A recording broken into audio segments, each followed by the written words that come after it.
Video کو like کریں اور چینل کو سبسکرائب کریں اسی طرح ایمان افروز ویڈیوز کو سننے کے لیے۔ دعا کے کچھ آداب ہیں، سب تو نہیں پڑھتا لیکن کچھ آپ کو بتاتا ہوں کہ پہلی چیز دعا مانگتے وقت اپنے گناہ بھول جایا کرو۔ بھول جاؤ ہم گنہگار ہیں، دعا کرتے وقت بھول جاؤ ہم گنہگار ہیں، کیونکہ جب اپنے گناہ یاد کرتے ہیں تو دعا کرنے کی ہمت نہیں ہوتی، اور جب اس کی رحمت یاد کرتے ہیں تو پھر بڑی بڑی تمنائیں مچلنے لگتی ہے دل میں، اس لیے کہ تو کریم۔ اس لیے یہ کس نے کہا حد سے سوا مانگ رہا ہوں، یہ کس نے کہا حد سے سوا مانگ رہا ہوں، جیسا ہے گنی ویسی عطا مانگ رہا ہوں، جیسا ہے گنی ویسی۔ اور دیکھو اس کے یہاں مانگنے میں چھوٹی مانگو یا بڑی مانگو اس کو برا نہیں لگتا۔ اللہ کے رسول فرماتے ہیں میرے جوتے کے تسمے ٹوٹتے ہیں تو یہ میں اللہ سے مانگتا۔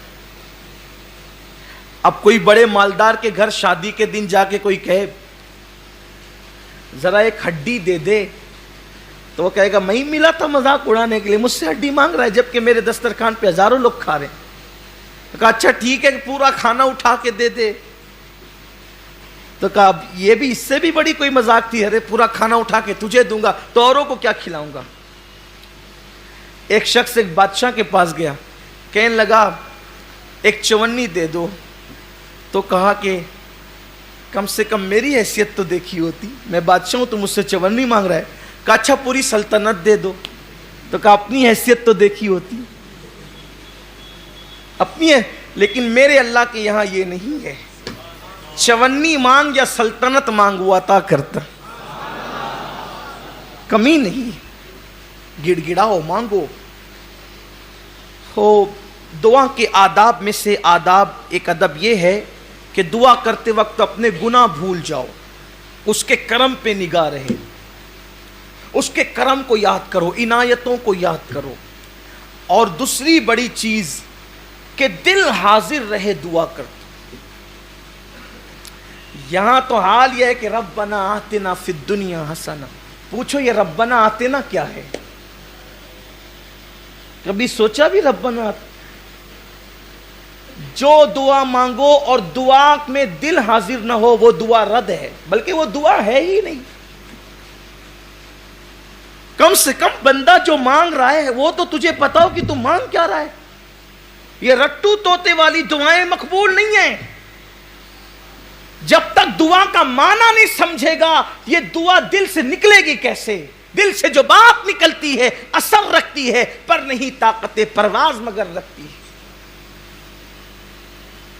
تو دعا کا تعلق دل سے ہے، وہ دل سے نکلے، معنی ہی پتہ نہیں ہے، دل حاضر ہو، پھر عاجزی ہو، پھر گڑ گڑانا ہو، پھر رونے جیسی صورت ہو، رونا نہیں آتا تو رونے جیسی صورت ہو، اور کامیاب ہے وہ دعا جس میں کم سے کم ایک آنسو نکل جائے۔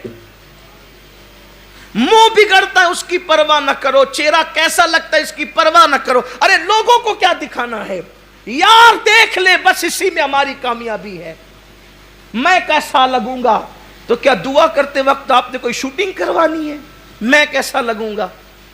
ارے کیسا بھی لگے گا، قدرت کو پیارا جائے، صالحین جیسی صورت بنا، آنکھوں میں آنسو لا، عاجزی کر، گڑ گڑا، اور پھر دعا میں تکرار بڑی مقبول ہے، یعنی ایک ہی بار کو بار بار ریپیٹ کرو، دے دے دے دے دے دے دے دے دے دے دے دے کا کم سے کم 3 بار تو بول، پھر 5 تک بھی پہنچ، پھر 7 تک بھی پہنچ، اس لیے کہ اور جگہ تکرار کرو تو لوگ کہتے ہیں آگے بول، بور مت کر، لیکن یہاں تکرار کرو تو بڑی پسند آتی ہے، یہاں تکرار پسند آتی ہے، کیونکہ تکرار میں عاجزی بڑھتی جاتی ہے۔ اور پھر دعا میں یہ 2 چیزیں خاص کیا کرو کہ 3 مرتبہ یوں کہا کرو، یا ارحم الراحمین، یا ارحم الراحمین، یا ارحم الراحمین، ارحم الراحمین کو پکارو، کہو یا اے سب سے بڑھ کر رحم کرنے والے، کیونکہ حدیث پاک میں آتا ہے ایک فرشتہ خاص اس کے لیے قدرت نے مقرر کر دیا ہے کہ جو 3 مرتبہ پکارے گا ارحم الراحمین ارحم الراحمین ارحم الراحمین، فرشتہ کہے گا 3 بار رحمان و رحیم کہنے والے اب مانگ، قدرت نے اپنے کرم سے اپنے اوپر واجب کر لیا ہے، جو مانگے گا قدرت تجھے عطا کر دے گا۔ 5 مرتبہ ربنا کہہ لیا کرو، اس لیے کہ حدیث پاک میں آتا ہے جو 5 بار ربنا کہہ کر مانگے اللہ اس کی دعا کو قبول ہی کرتا ہے۔ یہ آداب دعا ہے۔ اور پھر اس کے بعد کوشش یہ کیا کرو کہ جب دعا کرو تو اکیلے میں کرو، یہ خاص ہے۔ دعا کرو تو تنہائی میں کرو، تنہائی کی دعا کا بڑا اثر ہے، اکیلے میں کرو۔ اور پھر مجمع عام میں بھی کرو، اکیلے میں کرو، مجمع عام میں بھی کرو۔ مجمع عام میں اس لیے کرنے کے لیے کہا گیا کہ جہاں 40 مومن جمع ہوتے ہیں ان میں ایک اللہ کا ولی ضرور ہوتا ہے، تو ولی کی موجودگی میں کر۔ بھائی مزار پہ کیوں جاتے ہیں؟ ان رحمت اللہ قریب من المحسنین، اللہ کی رحمت ولیوں کے قریب ہے، محسنوں کے قریب ہے۔ تو اندر چلا گیا تو وہاں جا کے دعا کرتے ہو کہ ان کی برکت سے دعا قبول ہوگی، تو اوپر بیٹھا ہے تو وہاں بھی کرنا۔ اور پھر میں کہوں آپ کہیں تو کام نہیں بنتا، سید الانبیاء کہیں جس کے در سے ولایت بٹتی ہے، وہ کہتے ہیں جہاں 40 مومن جمع ہوں وہاں ایک ولی ضرور ہوتا ہے۔ اب یہاں تو 40 سے زیادہ ہے، 2-4 تو ہوں گے ہی، لیکن بڑی بات یہ ہے کہ وہ کہتا ہے اولیائی تحت قبائی، میرے ولی میری قبا کے نیچے چھپے ہوئے ہیں، ان کو میرے سوا کوئی نہیں جانتا، یا وہی جانتا ہے جو دوسرے چھپے ہوئے ہیں۔ تو ولی کو پہچاننا آسان نہیں ہے۔ اچھا اب یہ سوچتے ہوں گے کہ یار چھوٹے سے مجمع میں تو پہچان ہی لیں گے، کیسے پہچانیں گے؟ یہی تو بڑا مسئلہ ہے کہ جن کو آپ سمجھتے ہیں وہ ہوتے نہیں ہیں، اور جن کو نہیں سمجھتے وہ ہوتے ہیں۔ حدیث پاک میں آتا ہے اللہ کے ولیوں کی شان یہ ہے، بکھرے ہوئے بال ہے، پھٹے پرانے کپڑے ہیں، حالت یہ ہے کہ محفل میں آئے تو بھگائے جائیں، بیمار پڑ جائے تو کوئی عیادت کرنے والا نہ رہے، مر جائے تو کوئی جنازے میں شرکت کرنے والا نہ رہے۔ اور پھر شان یہ ہے کہ کسی بات پہ قسم اٹھا لیں تو قدرت ان کی قسم کو پورا فرما دیتی۔ اب یہ حدیث سنی تو ہر آگل پاگل کو پکڑ کر بیٹھ گئے کہ یہی ولی ہے، اور پھر کہنے لگے یار جو اچھے لباس میں وہ ولی تو ہو نہیں سکتے، اگر اچھے لباس پہننے والا ولی نہیں ہو سکتا تو شیخ عبد القادر جیلانی میرے مرشد غوث پاک کے بارے میں آپ کا کیا خیال ہے کہ وہاں تو ہر دن نیا لباس ہے؟ اور پتہ چلا کہ اب آپ اس چکر میں پڑے نہیں، حضور نے کہہ دیا 40 میں ایک ولی ہوتا ہے، سوچو نا یار 40 ہے تو کوئی نہ کوئی تو ہوگا، ہمیں تو کیا کرنا، آم کھانا ہے، پیڑ تھوڑی گرنا ہے، ہوگا جو کہیں بھی بیٹھا ہوگا، کونے میں بیٹھا ہوگا، بیچ میں بیٹھا ہوگا، آگے بیٹھا ہوگا، پیچھے بیٹھا ہوگا، کھڑا ہوگا، کچھ بھی ہوگا، ہم نے نہیں تو دعا قبول ہونی چاہیے، بس فیض ملنا چاہیے، ہمیں کیا آم پیڑ گرنے سے مطلب، ہمیں صرف آم کھانا ہے۔ اور حضور نے کہہ دیا تو بات ہے، اور جتنا بڑا مجمع ہے پھر دعا اتنی زیادہ پر اثر ہے، اس لیے کہ جتنے زیادہ ہوں گے اتنی زیادہ مقبول، اسی لیے اجتماعی دعا رکھی جاتی ہے اکثر، اجتماعی دعا۔ اور آپ سوچیں گے کہ 40 میں ایک ولی کیسے ہوتا ہے؟ اصل بات یہ ہوتی ہے کہ اللہ والے ایسے مجمع میں پہنچ جاتے ہیں اس مجمع کی قبولیت کی ضمانت بن کر کہ وہاں لوگوں کی بگڑی بن جائے۔ اسی لیے تو کہا گیا نا جہاں دینی محفل منعقد ہو وہاں جایا کرو، وہاں پہنچا کرو دینی محفل میں، کہ ایک دینی محفل میں پہنچنا جو ہے وہ 70 گناہوں کی محفل کا کفارہ بن جاتا ہے۔ ایک دینی محفل میں پہنچنا 70 گناہوں کی محفل کا کفارہ بن جاتا ہے۔ تو اس لیے تنہائی میں دعا کیا کرو، پھر اس کے بعد مجمع عام میں دعا کیا کرو، پھر اس کے بعد فرمایا کہ یہ دعا کرو تو ایسے مت کہا کرو اللہ تو چاہے تو قبول کر، تو چاہے تو رد کر، کا یہ رد ہی ہے، یہ رد ہی ہے۔ اس یقین سے کرو کہ اس نے وعدہ کیا ہے ادعونی استجیب لکم، مجھ سے مانگو میں عطا کروں گا۔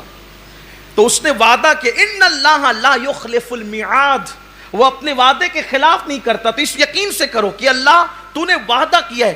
میرے مانگنے کی ہوشیاری نہیں ہے, میری دیر ہوشیاری نہیں ہے, میرا کوئی معاملہ نہیں ہے. تو نے وعدہ کیا ہے تو تو اپنے کرم سے قبول کرے گا, اور وہ قبول ہی کرے گا.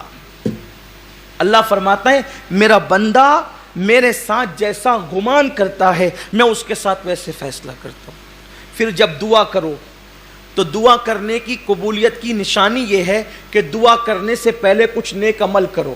مثال کے طور پہ دعا کرنے سے پہلے چپکے سے صدقہ دو, خاموشی سے صدقہ دو, ہو سکے تو 2 رکعت نفل پڑھو, قبلے کی طرف رخ کر کے بیٹھو, 2 زانوں بیٹھو, پہلے اللہ کی حمد بیان کرو, پھر حضور پہ درود پڑھو, پھر اپنے گناہوں سے توبہ کرو, پھر اللہ کی بارگاہ میں مانگو.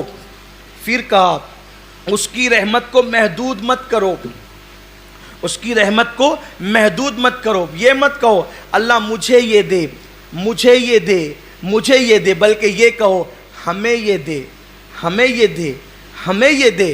دیکھو حدیث حضور نے جو دعائیں کی ہے, ربنا اے ہمارے رب, آتنا عطا کر ہمیں, فی الدنیا حسنہ اچھی دنیا, وفی الآخرت حسنہ اچھی آخرت عطا کر, وقینا عذاب النار اور ہمیں عذاب سے محفوظ فرما. یعنی سب کو ملاؤ. اب سب کو ملانے سے فائدہ کیا؟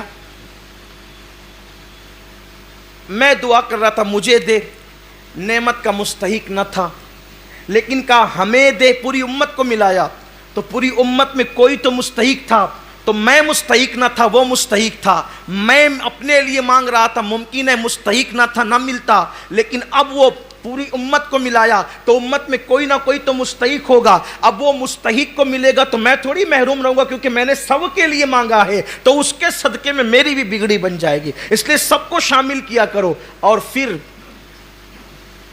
اللہ نے حضرت موسیٰ کلیم سے کہا, اے موسیٰ, میرے موسیٰ, ایسی زبان سے دعا کر جس سے تو نے گناہ نہ کیا ہو.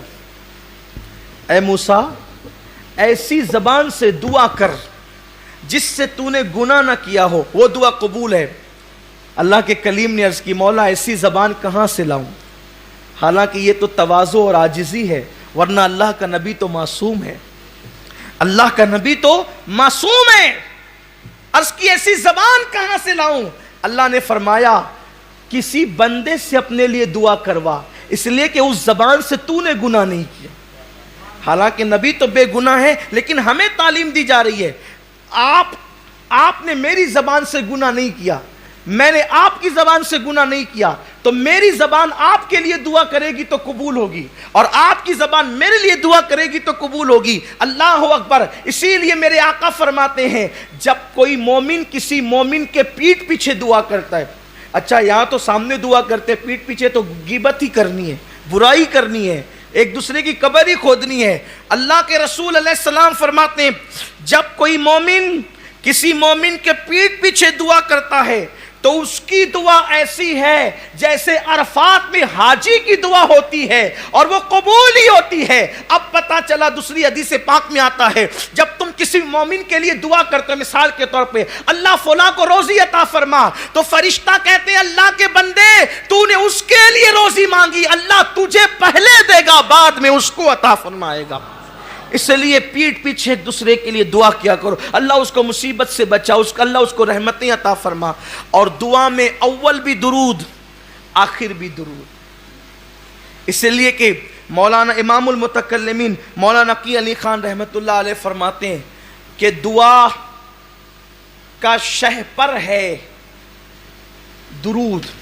شہپر پرندے میں جو اس کے بازو ہوتے ہیں نا, کئی پر ہوتے ہیں, شہ پر اس کو کہتے ہیں جو بڑا پر ہوتا ہے اور اس کی وجہ سے پرندہ اوپر اڑتا ہے, اس کو شہ پر کہتے ہیں. تو کہتے ہیں دعا کا شہ پر درود ہے, وہی دعا اوپر جاتی ہے جو درود کے پر کے ساتھ ہوتی ہے. جس دعا میں درود نہیں ہوتا پھر وہ دعا فاروق اعظم کہتے ہیں زمین اور آسمان کے درمیان لٹکی معلق رہتی ہے جس میں درود نہیں ہوتا. اس لیے کہ اول درود مقبول, بعد میں درود مقبول. اللہ کی شان سے بعید ہے کہ وہ پہلا قبول کرے, آخری قبول کرے, بیچ کا چھوڑ دے. پہلا قبول کرے گا, آخری قبول کرے گا, تو بیچ کا بھی قبول ہی کرے گا. تو درود پڑھ کے دعا کیا کرو, اور پھر جب دعا کرو پیٹ میں بھی حلال ہو, جسم پر بھی حلال ہو, اس کا خیال کرو. اور جہاں بیٹھ کر دعا کر رہے ہو زمین پاک ہو. اللہ والوں کے آستانے کے قریب بھی دعائیں قبول ہوتی ہے, اللہ والوں کے آستانے کے قریب بھی دعائیں قبول ہوتی ہیں. کچھ ایسے موقع ہیں کہ ایسی گھڑیوں میں دعا رد نہیں ہوتی. شب جمعہ میں دعا رد نہیں ہوتی, جمعہ کی شب میں دعا رد نہیں ہوتی, جمعہ کے دن بھی دعا رد نہیں ہوتی. اور جمعہ کے دن 2 ٹائم ایسے ہیں جو دعا کے لیے بڑے اکسیر ہے, بہت مؤثر ہے. 2 ٹائم, ایک وہ جب امام خطبہ دینے کے لیے منبر پہ جا رہا ہوتا ہے, اس وقت دعا فوراً قبول ہوتی ہے. اور دوسرا جو جمعہ کی آخری گھڑی آتی, جمعہ کی جو لاسٹ گھڑی آتی ہے, اختتامی گھڑی, یعنی غروب آفتاب کے وقت, مغرب سے کچھ پہلے غروب آفتاب کے وقت, وہ دعا کے لیے بہت مؤثر وقت ہے, بہت قبول ہوتی ہے دعا. پھر اذان کے بعد سے لے کے 5 وقت, اذان کے بعد سے لے کر جماعت کھڑی ہونے تک, شیخ ابو طالب مکی قوت القلوب میں لکھتے ہیں اذان اور جماعت کے درمیان دعا کی قبولیت ایسے ہے جیسے شب قدر میں دعا قبول ہوتی ہے. پھر اس کے بعد نماز کے بعد جو فرض نماز کے بعد جو دعا کی جاتی ہے وہ بھی رد نہیں ہوتی, وہ بھی قبول ہوتی ہے. دونوں خطبے کے درمیان جو دعا کی جاتی ہے وہ بھی رد نہیں ہوتی, وہ قبول ہوتی ہے. اسی طرح بقرعید کی شب یعنی عید الاضحیٰ کی شب میں دعائیں قبول ہوتی ہیں, وہ پوری رات دعا قبول ہوتی ہے. رجب کی پہلی شب میں پوری رات دعا قبول ہوتی ہے. شب عید الفطر میں پوری رات دعا قبول ہوتی ہے. شب قدر میں جو 27ویں شب عام طور پہ ہوتی ہے پوری رات دعا قبول ہوتی ہے. رمضان المبارک میں چاند دکھنے سے لے کے جو ہے وہ چاند شوال کا نظر آنے تک, یا جو ہے وہ اختتامی روزے کا, آخری روزے کا سورج غروب ہونے تک, ہر سیکنڈ, ہر پل, ہر ساعت دعا قبول ہوتی ہے. وہاں اس پورے مہینے میں کبھی دعا رد نہیں ہوتی. پورا مہینہ گویا کہ سیزن ہے مانگنے کا, کتنا مانگنا ہے مانگو, مانگتے مانگتے تھکو گے, دیتے دیتے کبھی نہیں تھکتا. کیا شان ہے میرے مولا کی. تو شب عید الفطر, رمضان شریف کا پورا مہینہ, پھر اسی طرح سے شب برات, پھر اسی طرح سے جب کسی کا انتقال ہو, جب کسی کی روح نکلتی ہو تو وہاں بھی رحمت کے فرشتے ہوتے ہیں. تو وہاں زبان سے کوئی ایسا کلمہ مت نکالو, اس لیے کہ وہاں جو بھی باتیں ہوتی ہیں فرشتے اس پہ آمین کہتے ہیں. تو روح نکلتے وقت کا معاملہ بھی بڑا جو ہے وہ قبولیت دعا کا ہوتا ہے جب کسی کے, اور خاص طور پہ روح نکلنے کے بعد جب کسی مومن کی آنکھیں بند ہوتی ہے اس وقت بھی دعا قبول ہوتی ہے. یہ بھی دعا کی قبولیت کا وقت ہے. اسی طرح بارش برستی ہے تو بھی دعا قبول ہوتی ہے, دعا مستجاب ہوتی ہے. دیکھو دعا تو ہر وقت قبول ہوتی ہے, یہاں جو قبول ہونے سے مراد ہے وہ یہ ہے کہ دعا کا اثر جلدی ظاہر ہوتا ہے. اسی طرح جب مرغ بانگ دیتا ہے, اذان دیتا ہے, اس وقت بھی دعا قبول ہوتی ہے, اس لیے کہ مرغ اذان اس وقت دیتا ہے جب وہ رحمت کے فرشتوں کو دیکھتا ہے, جب وہ رحمت کے فرشتوں کو دیکھتا ہے. حیرت کی بات یہ ہے کہ لوگ رسول اللہ کے متعلق کہتے ہیں کہ ان کو دیوار کے پیچھے کی خبر نہیں. ارے یار, جس مرغے کو تو 200-500 روپے میں خرید کر کے کھاتا ہے وہ رحمت کے فرشتوں کو دیکھ لیتا ہے. جسے مولوی دیکھ نہیں پاتا اسے وہ مرغا دیکھ لیتا ہے. آپ غور کریں, یہ بیچارہ زندگی بھر یہی تقریر کرتا رہتا ہے کہ انہیں تو دیوار کے پیچھے کی خبر نہیں, دیوار کے پیچھے خبر. او تیری 2 ٹانگ کا مرغا دیکھ رہا ہے, رات دن وہ دیکھ رہا ہے اور اذان پڑھ رہا ہے, اور اس وقت تو دعائیں قبول ہو رہی ہے. حیرت کی بات ہے کہ لوگ یہ حدیث نہیں پڑھتے. یہ حدیثیں لوگوں کی نظر میں آپ سوچتے ہیں کہ یار ان کی بات کیوں آ گئی. ان کی بات اس لیے آ گئی کہ آپ کا عقیدہ محفوظ ہونا چاہیے, ورنہ پھر ان باتوں کا فائدہ کیا ہے. ہمارا مقصد ہے اللہ کے رسول صلی اللہ علیہ وسلم کی سچی وفا کے ساتھ جیو, اسی کا نام ایمان ہے. ورنہ اگر ان کے ساتھ وفا نہیں ہے تو پھر کوئی دعا بھی اثر والی نہیں ہے, پھر کوئی عبادت بھی اثر والی نہیں ہے. اصل مقصد دنیا میں آنے کا مصطفیٰ جان رحمت کے ساتھ وفا ہے. حضرت بیدم شوارسی رحمت اللہ علیہ کہتے ہیں کہ دنیا میں کیوں آئے؟ وہ کہتے ہیں عدم سے لائی ہے ہستی میں آرزو رسول، کہاں کہاں پھرتی ہے، کہاں کہاں لیے پھرتی ہے جستجو رسول. بلائے لوں تیری اے جذبے شوق صلی اللہ کہ آج دامن دل کھچ رہا ہے سوئے رسول. اور عجب تماشا ہو میدان حشر میں بے دم کہ سب ہو پیش خدا اور میں روبرو رسول. تو یاد رکھیے جب مرغ اذان دے بارش ہو تب دعا کرو، مرغ اذان دے بھانگ دے تب بھی دعا کی قبولیت کا وقت ہے، اس وقت بھی دعا قبول ہوتی ہے. پھر اس کے بعد کبھی کبھی ایسا ہوتا ہے، آپ کو بس اب بات ختم کرتا ہوں، ٹائم ہو گیا ہے. کبھی کبھی ایسا ہوتا ہے کہ آپ کے دل میں بڑی رقت آتی ہے. کبھی دیکھنا ایسا اتفاق ہوتا ہے، دل زیادہ عبادت کو چاہتا ہے، دل کبھی رونے کو کرتا ہے، آنکھ میں آنسو آنے لگتے ہیں، یعنی دل نرم ہو جاتا ہے.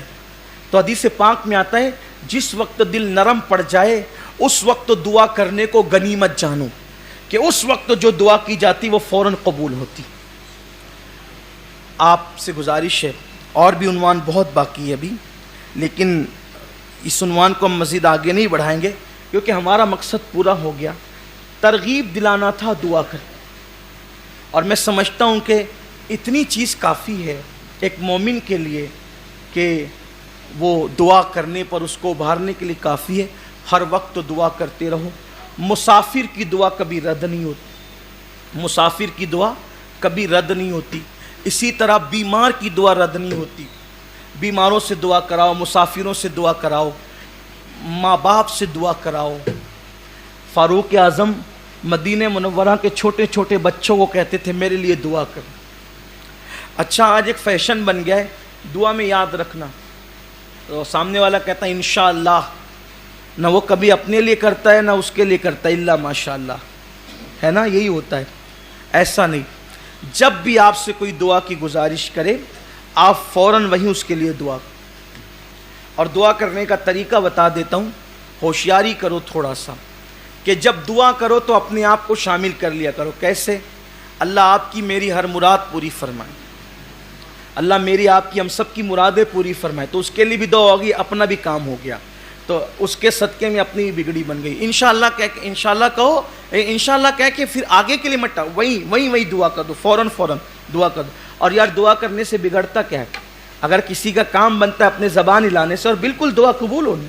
اور ایک بات یہ تنبیہ کے طور پہ یاد رکھنا، جب دعا کا اثر قبول ظاہر ہو نا کہ دعا قبول ہو جائے، جب دعا قبول ہو جائے تو جب کوئی کہتا ہے نا ماشاءاللہ آپ کی دعا سے بیٹا ہو گیا تو آدمی اندر پھولتا ہے، دیکھا میری دعا سے ہو گیا. نہیں، یہ مشرکوں کی علامت ہے، یہ مشرکوں کی علامت. اللہ قرآن میں کہتا ہے جب ان پہ مصیبت آتی ہے تو دعا کرتے ہیں، اور جب دعا قبول ہو جاتی ہے تو اس کو اپنی ہوشیاری سمجھتے ہیں، اس کو اپنا عمل سمجھتے ہیں.